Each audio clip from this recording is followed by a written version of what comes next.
The month of March is Colorectal Cancer Awareness Month. So we thought we'd bring in one of the specialists to tell us what this means and what you need to know so that you can stay safe and not develop colorectal cancer.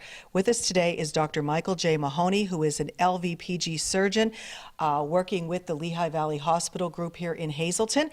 And colorectal cancer, so many people, I think, put that kind of on the back burner and don't think about it until they absolutely have to. So for people watching, how serious is this? Do a lot of people develop it and die from it? Where are we at with it? So colon and rectal cancers are some of the most common cancers. It's one of the top leading, I believe it's the third leading cause of cancer in the United States. Why is it important? Because it's very treatable if it's caught early in the early stages. If you let it go too long, it's a lot harder to treat and it can be life-threatening. Now, during this month, I know free kits are being made available at 5 different locations. We'll put those locations up on your screen so that you can pick up a free kit. So what are these kits for? What do people do with them? So these kits are something that people can do at home. They're essentially testing their stool at home to see if they are at possibly increased risk for having a polyp or colon or rectal cancer. Essentially, it's a very simple kit, and the instructions are provided, but it's not a substitute for a colonoscopy, but it certainly helps indicate whether you should go get one done or not.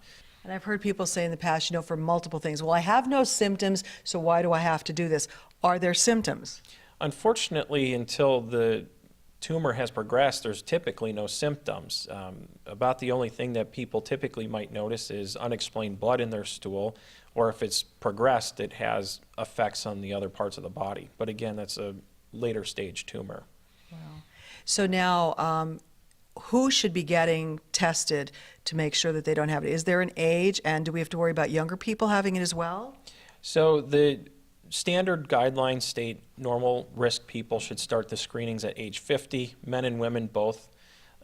If there is family history of colon cancer, then you should talk with your physician about whether you should have scopes done earlier. But if you're at typical risk, age 50 is when we start. Wow. So are there, what do people say, like when they come in, if someone does develop colorectal cancer, is it that I didn't think it would happen to me type thing? Typically, most people are hesitant, one, to have the scope done. They're afraid it's going to be an issue, but most people are pleasantly surprised it's really not that bad of an experience. But two, yes, they don't feel anything, there's no symptoms, so it's not in the forefront of their thought. Alrighty. So people should take advantage of these free kits, but they should also then talk regularly with their physician. Absolutely. At their annual checkups, talk with your primary doctor about your risk and what should be done. Do a lot of people utilize the kits? Like, are you seeing more and more of an increase in the number of people that take advantage of these free kits?